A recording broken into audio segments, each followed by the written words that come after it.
G'day guys and welcome back to the JFBS SuperCoach channel. And today what we're going to go through is my team update video going into the AFL 2026 season.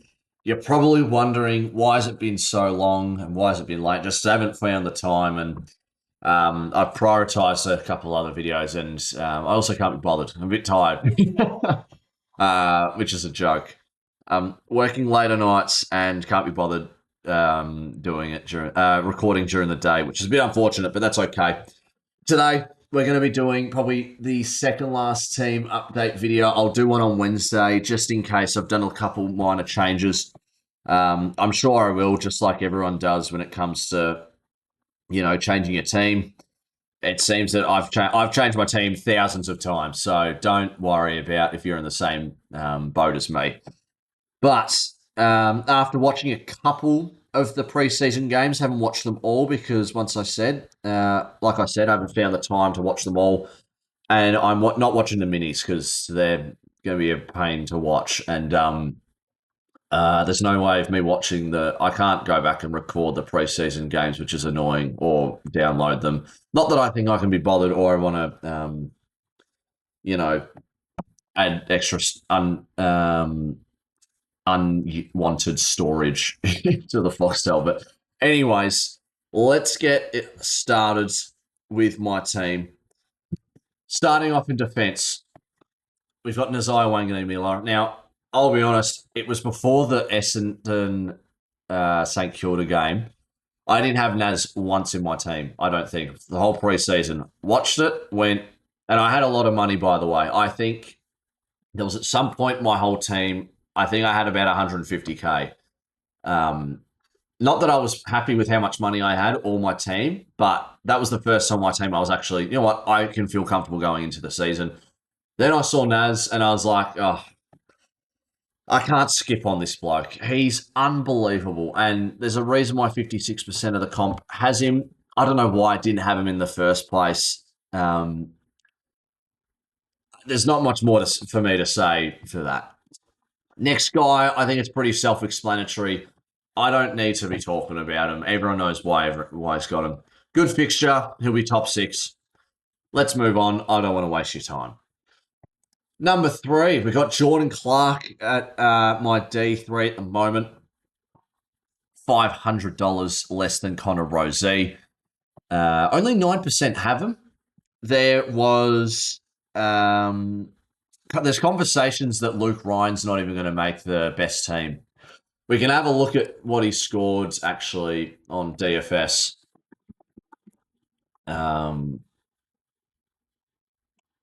Okay. Jordan Clark. We'll see what he did for his SuperCoach score. A 94. Okay. Not as good as I thought. How many misses? Oh, 14. Does it say how many kick-outs or no? Oh, kick-ins. He had 6 kick-ins.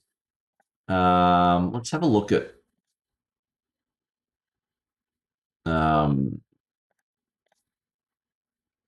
CBA kick-ins. Okay, maybe not. Okay, that's all right. Anyways, my point is what I'm trying to say. Sorry if that was a bit silent for the past minute or two. But he's more likely going to be playing, like, having more kick-ins, I think, with Luke Ryan not being there. I know he only took 6 out of the 14 there available. But I think he can be a decent option to go for. I'm not against changing him to someone else, which I'll get to in a tick, as well. So just keep that into perspective. I might change him. And it's going to be the same with this guy that I'm about to talk about now. It's Colin McKercher. He didn't play on Sunday, which actually it was yesterday. Didn't play yesterday. Still because of his finger injury. There's still 10 days until the Thursday, the 12th of March game. Let's go fixture. Sorry, going a bit off track here, I do want to show you. Well, when's their first game? I want to say it's it's going to be the Saturday or the Sunday. Okay, come on, Sunday. So they've got Friday, Saturday. They've got an extra 3 days. They've got 13 days, which isn't too bad. So if that, if he can get through that, I will have him in my team. But I am not opposed to getting rid of him as well, just because I'm just not trusting of Clark or McKercher at the moment. Not that I am going to get rid of them now, but I just think that I just don't want to take that risk. I don't have many risks on my team, but I think definitely McKercher's the biggest one in terms of like he's had an injury just before the season starting, so it's a bit difficult to manage there. Next guy, he'll be at my D5 is Sam Grill. 59% of the comp has him, and for good reason too. He killed, like not killed it. Like I don't want to pump up his tires too much, but he had moments. He only had a 57 SuperCoach score with a 67 TOG, and that was the first half, just not, an interrupted first half, and interrupted first half is what I'm trying to say, and the second half was disbanded. So if it was a 67 TOG in that first half, probably it's not a great sign, but that's still okay because he looks good. He had flashes of being like coming off half back and being really dangerous with the footy and wanting to take the game on. And I really liked that. So, yeah, I think Sam Grill is definitely a guy that I want to have in my team. And as a Richmond fan as well, I'm really excited what he can do. So, yeah, he's on my team for now. 59%, like I said, have him. Another 59% have Jai Sarong. He had a good game. It was against the Dogs. Who did they play? I've already forgotten. I'm so sorry. Sydney. GWS. He had a good game against GWS, but also it was against. Can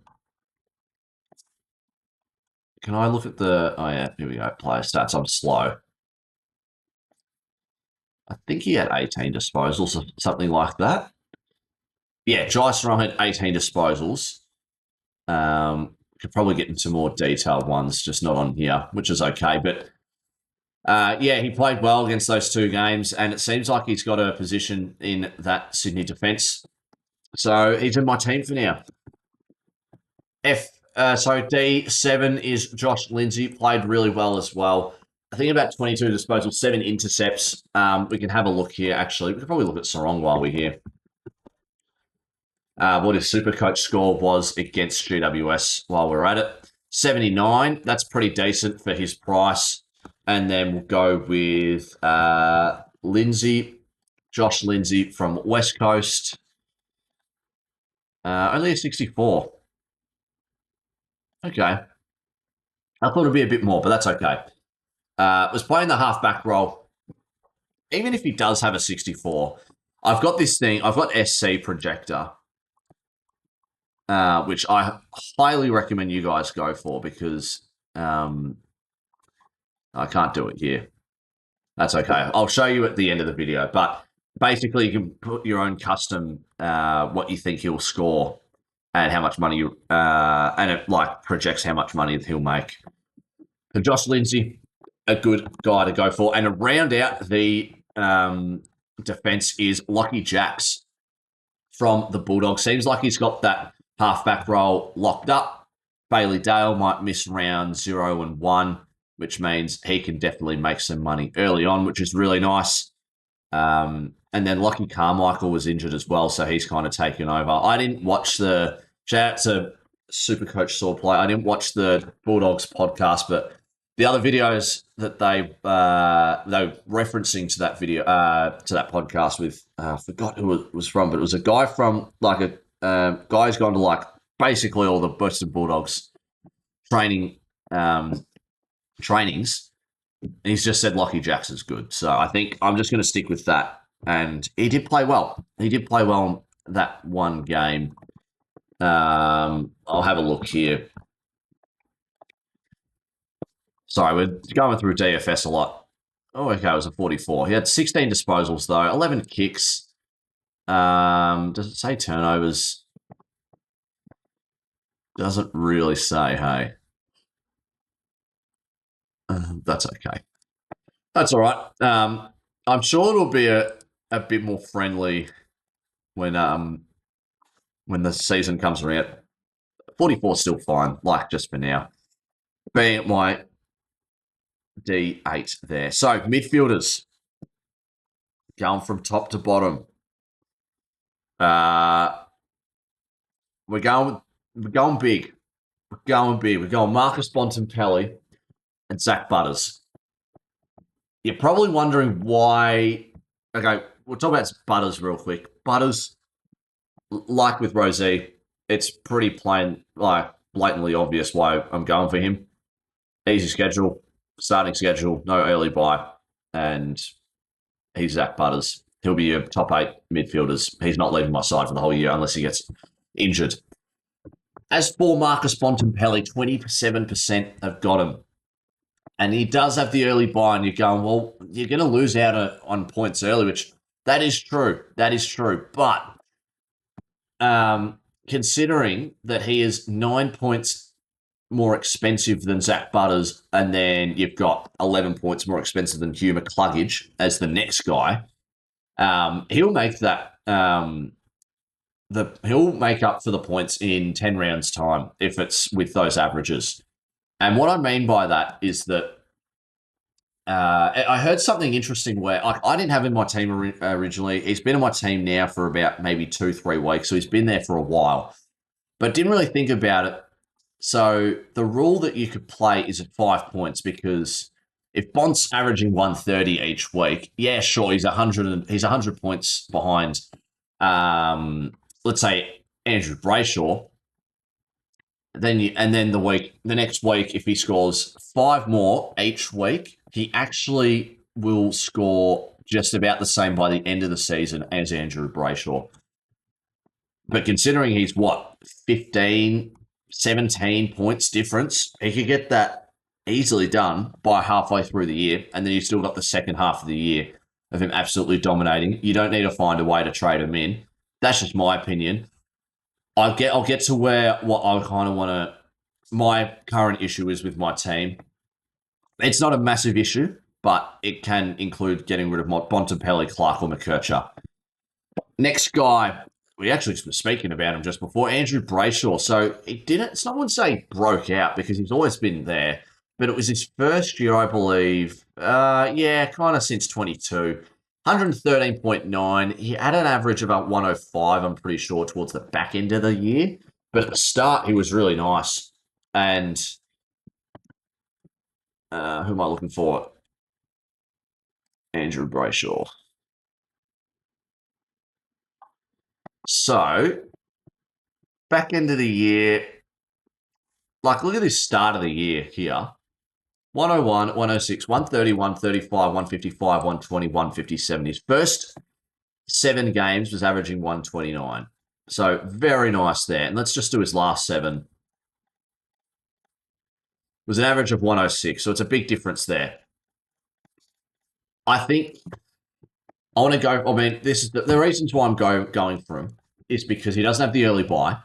That's not a main reason why I want to get him, but also because he missed out on being on the Vic squad. And I think everyone's seen that video where all the Fremantle guys were asked, who was the most cut to not be a part of the Vic or Perth or Vic or WA squad.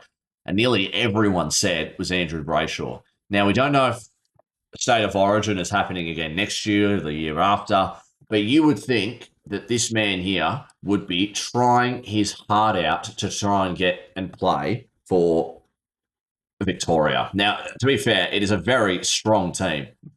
And also, like, Patrick Dangerfield was just like, wish-washy.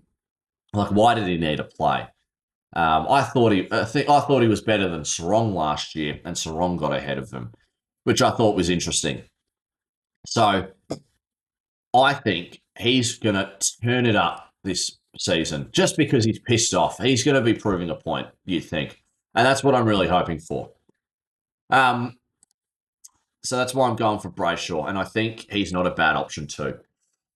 Now, before I choose these next two guys, Errol Goulden. So I actually had him before the preseason games because I was having a look and, he's 33% owned. He then got into the midfield, which was unbelievable. If we have a look at, I don't know if the CBAs will be a big help when it comes to letting me know.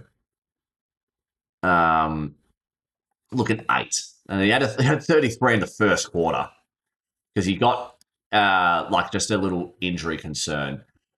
I will be monitoring it. We have all of round 0 to, absolutely confirm our squad. So he could definitely be out as well.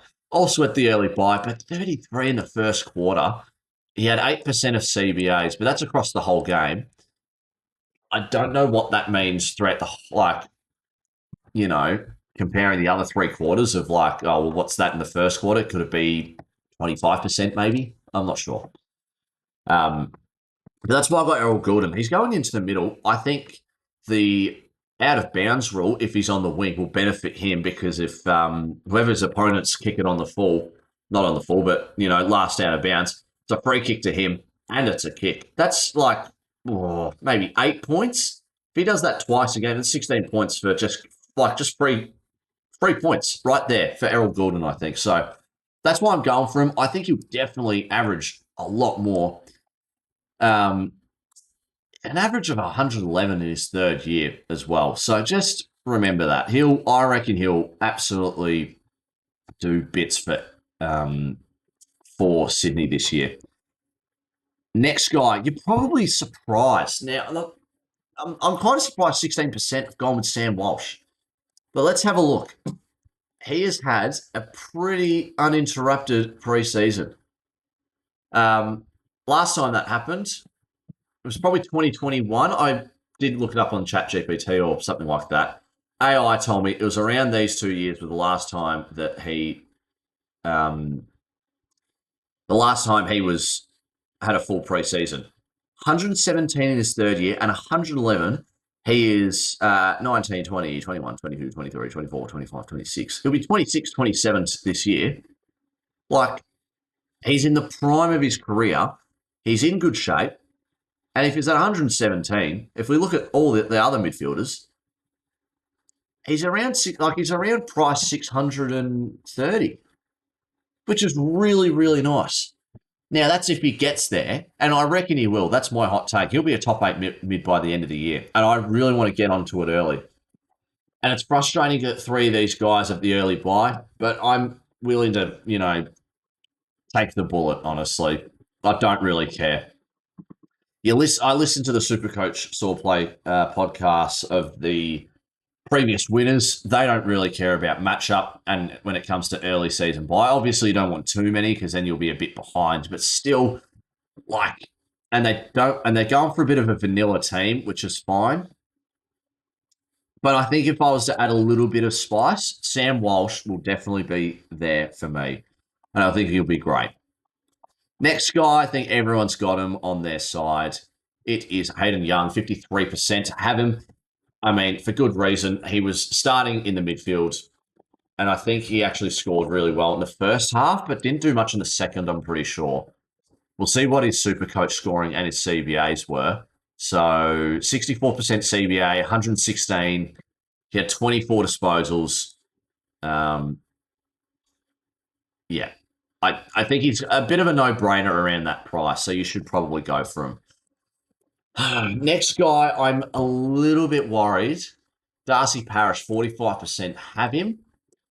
I was watching Shorty SuperCoach, and he was just having his opinion, and he says that he's still doing what they did last year, what he's doing last year, and just not adapting to the way the game's playing with that fast pace stuff, still getting into the ground and getting the ball.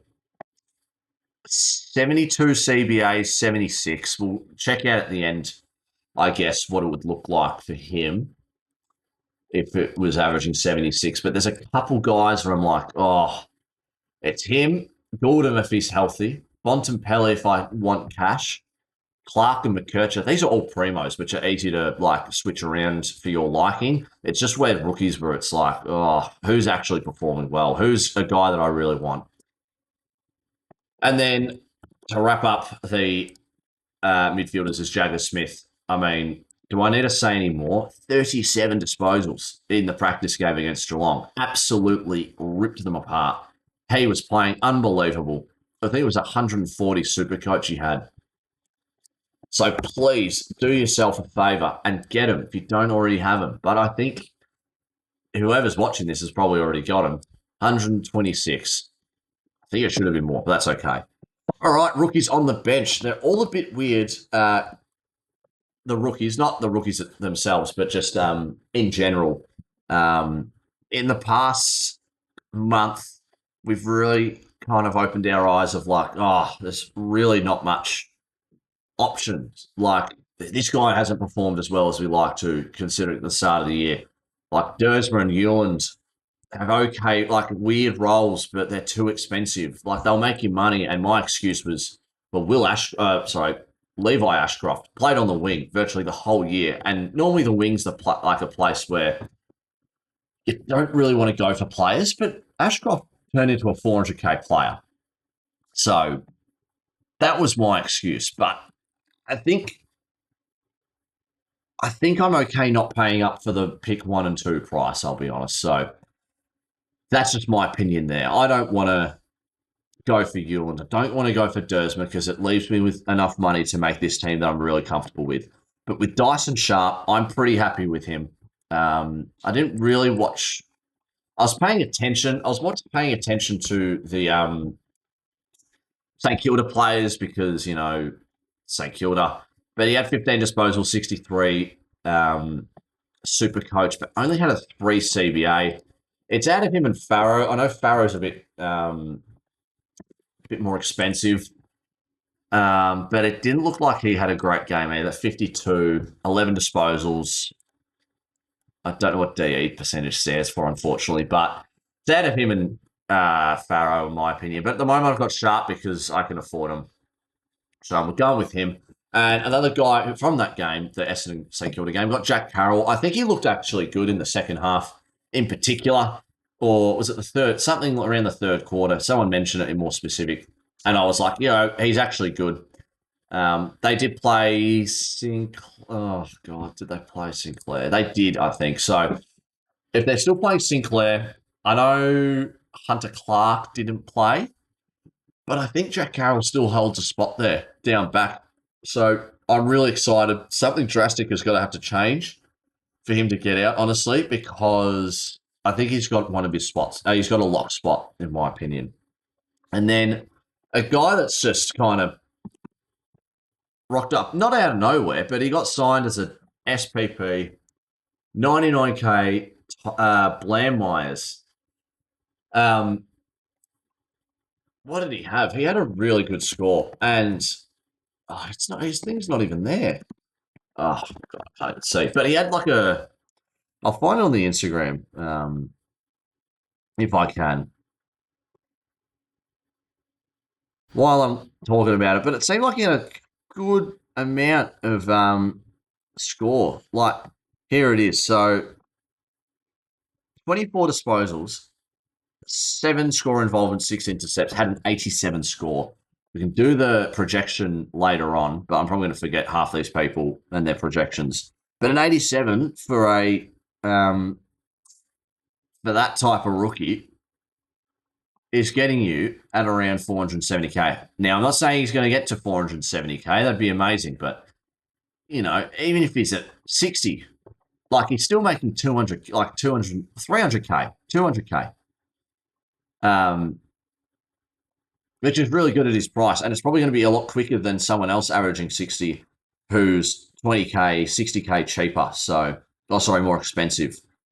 Just as I open up my Instagram, the highest scores of of the practice matches came out with Butters, Rosé, Sheasel, and Naz and Tim English, 176, 155, 142, 142, 141. Bargains. Jaden Short. What? That must have been like, okay, I'm probably not going to trust that. Oh, Dobson had a 99. I was thinking about him. Anyways, so I'll get back to the list. But yeah, that will round out my midfields. Rucks is going to be interesting. I've got Brody Grundy. So he was the only guy that had more than 30 hitouts in the unofficial practice matches, and then quite a few guys came back and, kind of evened out. He still had more than 30 hitouts, I'm pretty sure. And I think he still had a pretty decent score. But this is the thing. I'm more than happy to go with Tim English as well, who scored one even better, two with less hitouts. So imagine English scoring with more hitouts there. He said 32. Yeah, 32. Had 115. What's he priced at one? He's probably going down about 40K, 50K, which isn't great.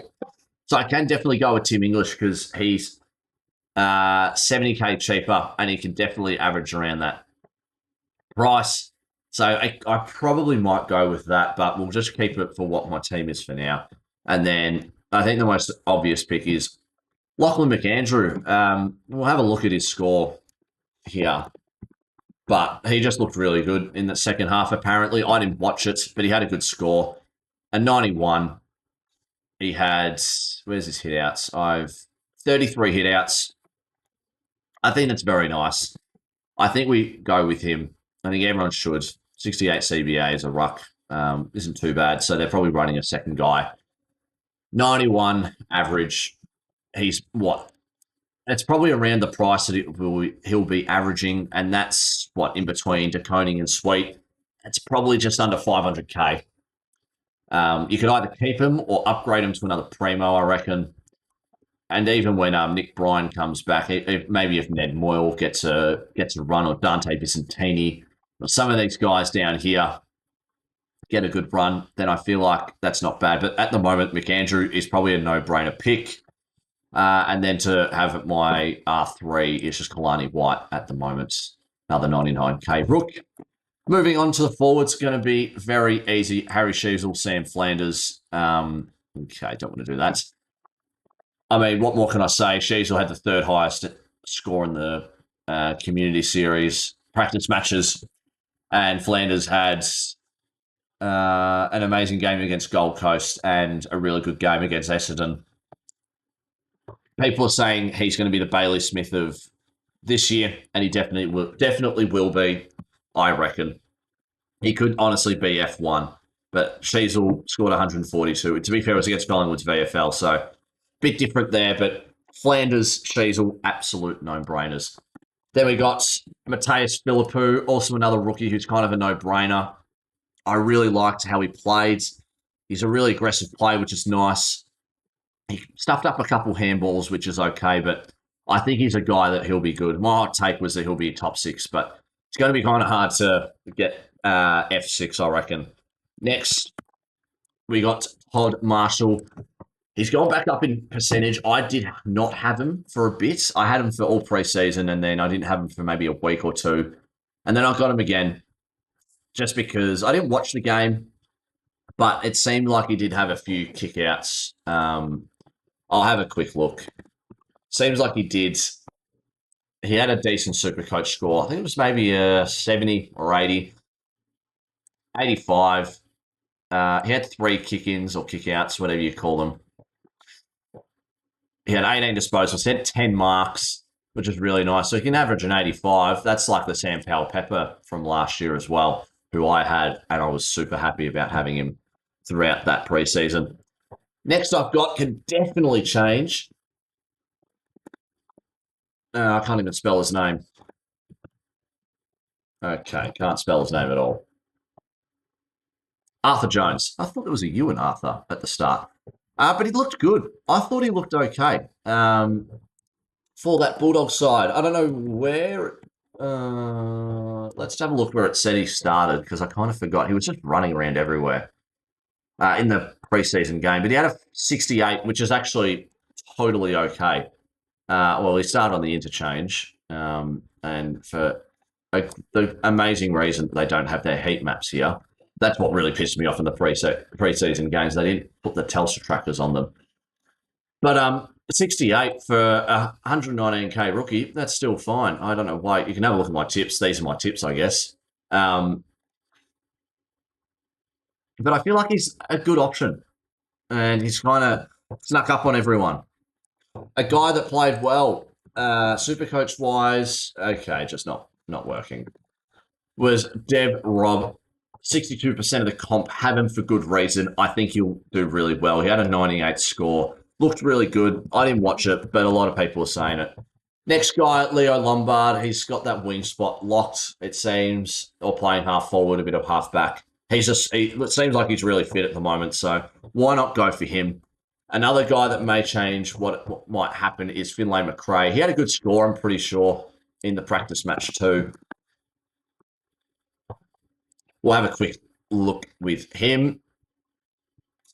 71, 66% TOG.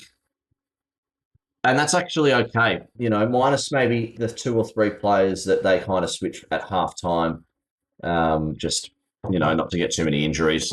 He probably was maybe one of them, just didn't play majority of one quarter. And he scored a 71. So minus 3 guys definitely can get that average a bit higher, which is really nice. And then at my flex, how much money? 287. You're probably wondering who. It is this guy, Tanner Bruin, out with his finger injury all last year. At 276k, the way he played on that Wednesday night was unbelievable, I thought. Coming off halfback, 13 disposals in the first quarter.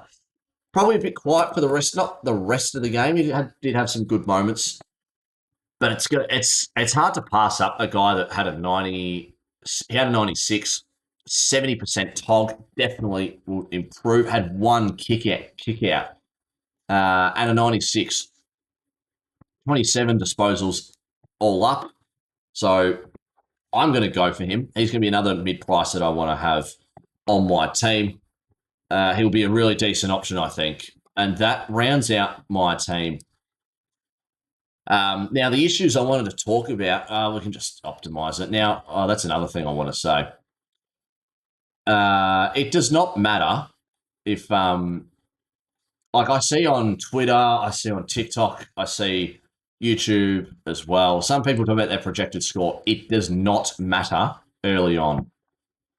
I know that sounds a bit ruthless, but it doesn't matter.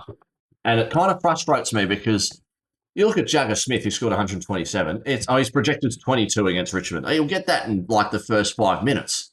I wouldn't listen to this. It probably might be a bit more. Like this team, like Sarong, Grill.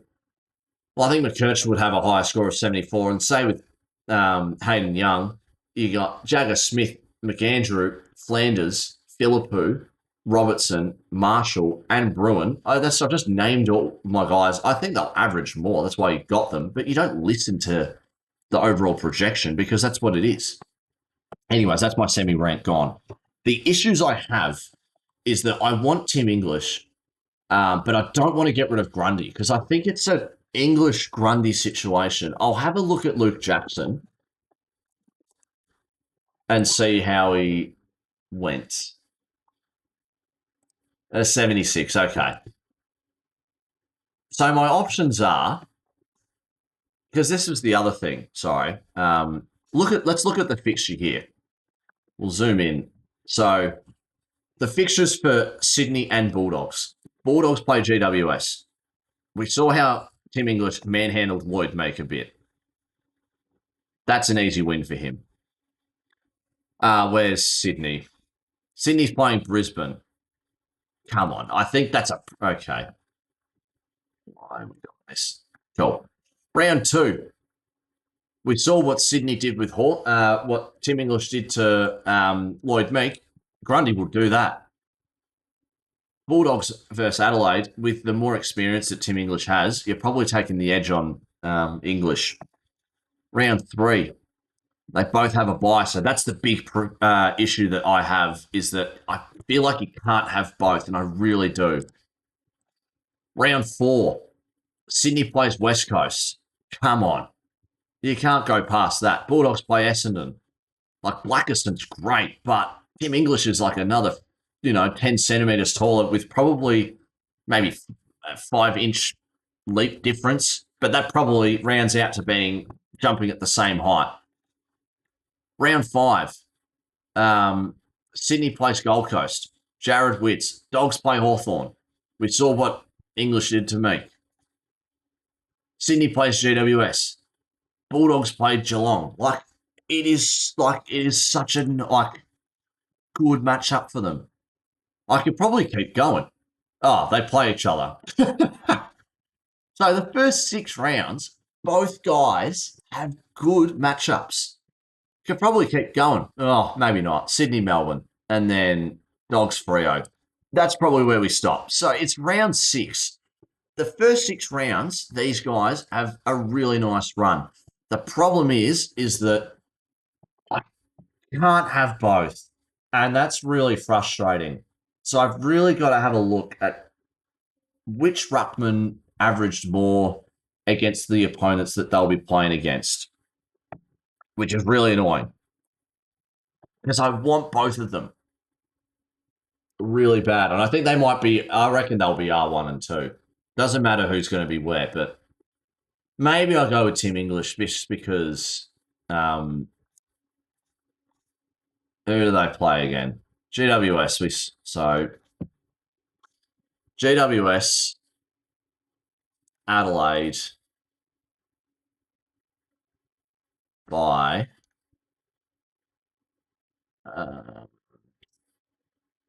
Essendon. It's hard to go past Grundy there as well. You're more guaranteed. You're probably more guaranteed to go with Tim English there. I won't change it now. I'm going to make up my mind by the end of the week, by Wednesday, which I'll do my final. Oh, no, it's not final. I'm an idiot. This is, I don't know why at the start of the video I thought. Anyways, we can have a look at projections as well. So Jagger definitely can average, let's just say 85 to be safe. So this is what SC projector does if it works, which I don't think it is. Let's just reload this really quick. All right, let's have a look. Season stats. Can we do it here? No.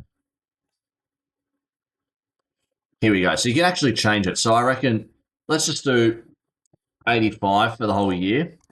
I mean, projected to be around 450. So you probably would want to get rid of him around round 9.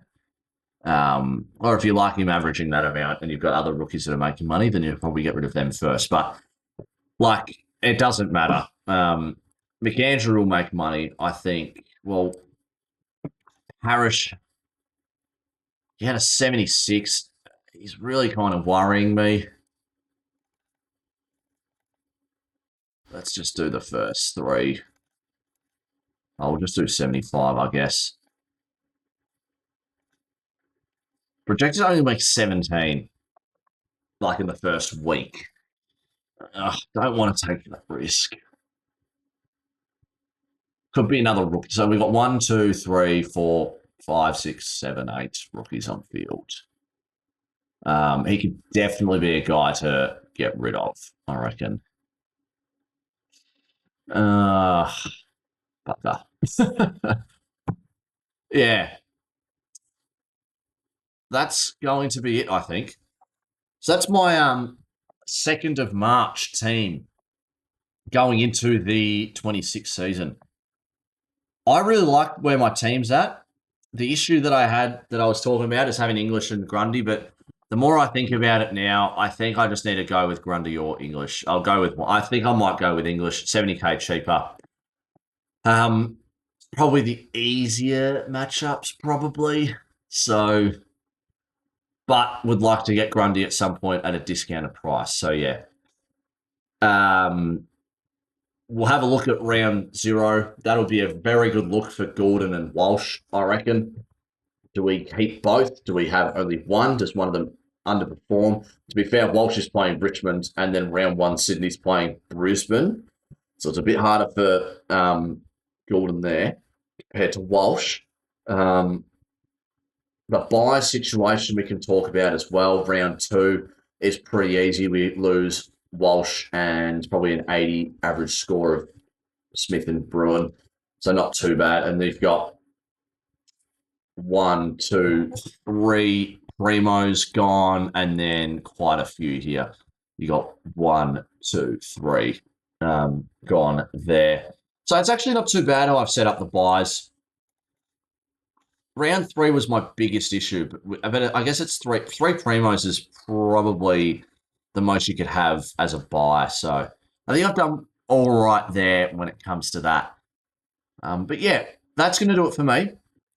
Let me know what you guys think of it. Let me know your team is and how it's going and which players you're keeping an eye on. Definitely can make some changes for me. I think guys like McRae, Jones, Carroll, Parrish, Bont for his price, but I think I'm going to stick with it for now. Clark McKerch is another guy as well to really keep an eye on. So because there's a lot of different guys that we can change around with the team. But yeah, that's going to do it for me. Hopefully you guys have a good one. And I'll see you guys next time. Cheers.